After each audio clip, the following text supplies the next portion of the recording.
او د هغوی د ټولو ملګرو ډېر زیات مشکور یم چې په روژه کې دوی شیرپوت هلته کې راغلي وو ملاقات هم زموږ شوي وو او شمولیت هم دوی هلته کې کړی او هغه وخت کې ما ورسره دا وعده کړې وه چې زه به راځم او ستاسو کلي کې به پروګرام کوو به په دې ډېر زیات خوشحاله یم چې د اختر پسې سمدست هغه لومړنی فرصت کې دا پروګرام مونږ کېښودلو ستاسو هم ډېر زیات مشکور یم چې ډېر لنډ تنګ وخت کې مونږ دا پروګرام کېښودلو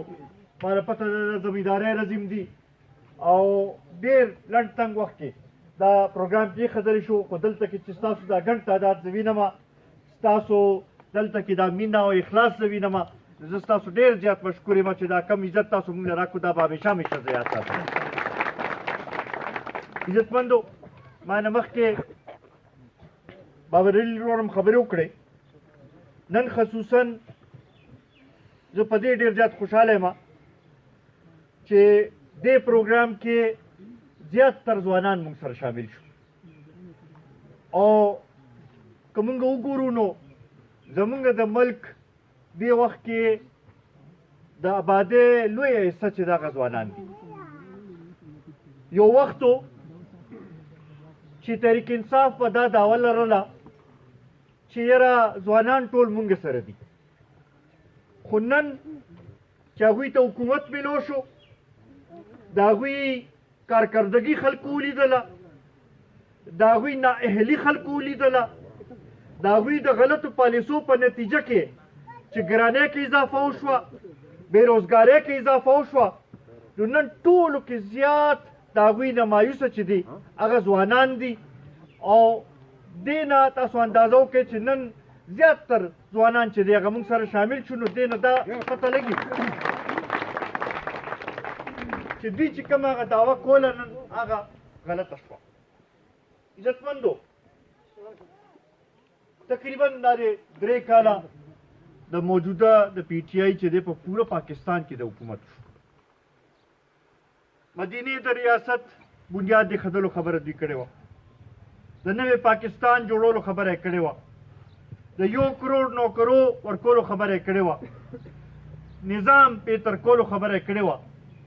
خو 3 کاله تیر شو موږ په دې باندې پوه نه شو چې دوی د ملک سره څه وکړل او څه یې ونه کړل ځکه چې که هر کس سره کینه د هرې طبقې کس سره کینه نو هغه راته خپل فریاد کوي چې یاره موږ ډېر لوی په مشکلاتو کې که غریب سره مزدور سره کینه هغه دا جاړي چې ما ته مزدوري نه ملاویږي ګراني دې ځي ته ورسېده چې 2 وخته روټۍ دا خپل بچو را پیدا کول ګران که تنخوادار سره کینه هغه دا وایي چې یاره تنخواګانو کې اضافه نه کېږي لګیا ده او ګراني داسې ده چې دې کې ګزاره مشکل شوه که کاروباري خلکو سره کینه نو هغوی وایي چې د دې حکومت د پالیسو په نتیجه کې کاروبار ختم شو روزګار ختم شو مونږه گزاره مشکل شو نو هر یو کس په خپل ځای باندې بې وخت سره پریشانه دي او عجیبه خبره دا ده چې د حکمرانانو مخامخ کینې نو هغوی وایي چې یاره دا ملک خو مونږ دومره ښه طریقې سره روان کړی چې بس بلکل دې نه د یورپ جوړ شو یا بل کوم ځای داسې دغه جوړ شو د معیشت چې خبره کوي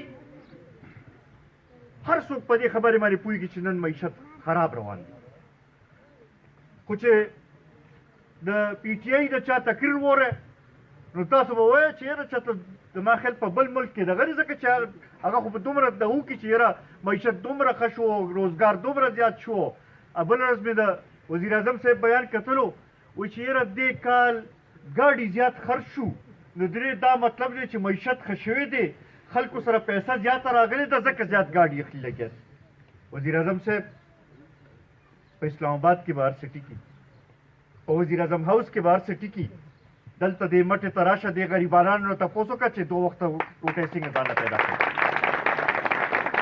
دوی نه تپوس وکړه چې د میاشت اخر کې چې د بجلی بل راشي نو په کور باندې څه تېرېږي دوی نه تپوس وکړه چې د دا مختلف اخراجات چې راجمع شي نو په کم طریقې سره خلک چې دی هغه خپل وخت تېرې لګیا مختلف واقعات به تاسو اورئ چې خلک دې ته مجبور شوي دي چې هغوی خودکشو ته راغلي دي او بل خوا ته چې دوی ګورو نو هماغه دغه دی احتساب خبره یې کوله وایي چې مافیاز به زه رانیسمه د چینې قیمتونه اضافه شو وایي دا مافیا زه کابو کومه چې تحقیقات وشو ارد ګرد خلک یې ووتل ګس لاسته او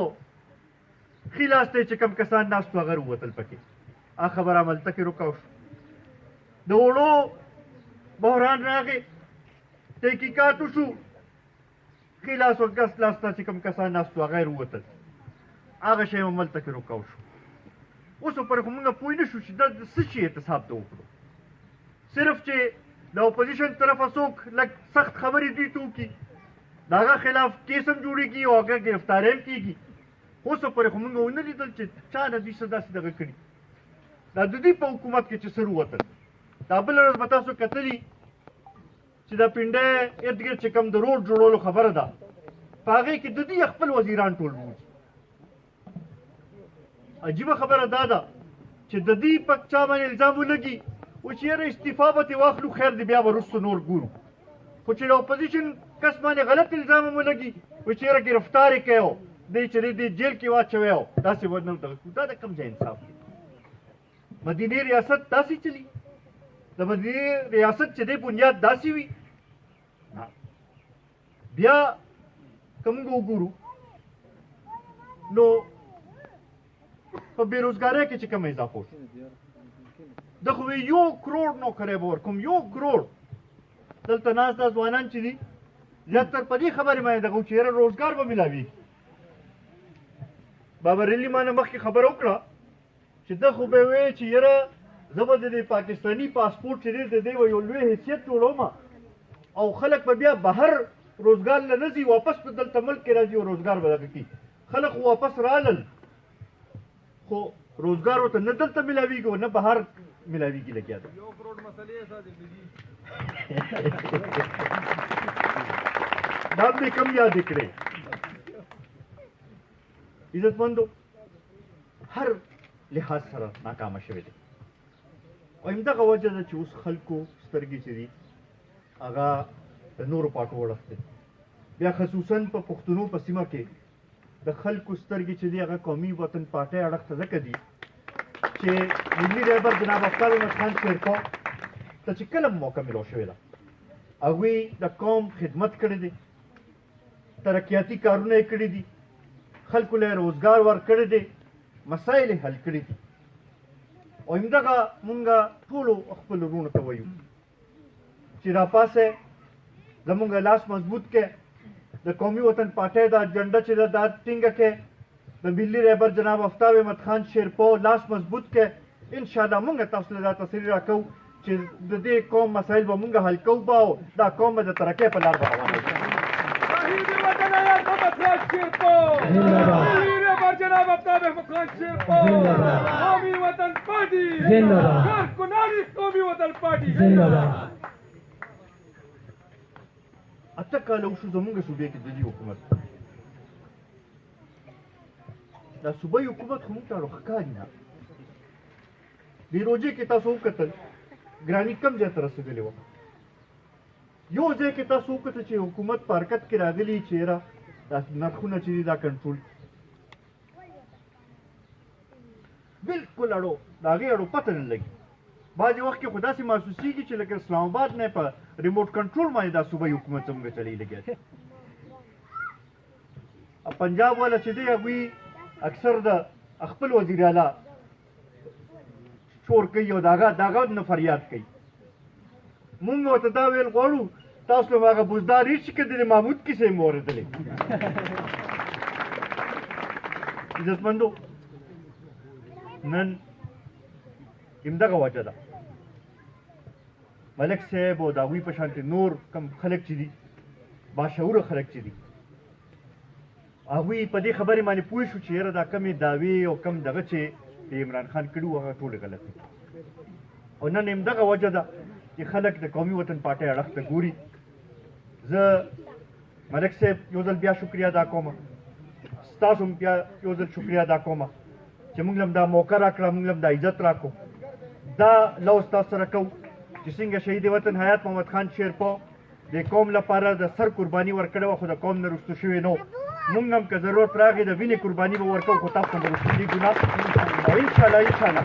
ستاسو مرسته راسره وي انشاءالله د قوم مسایل به حل کوو زه یو ځل بیا ستاسو ډېر زیات مشکور یم ډېره مهرباني ډېره مننه السلام علیکم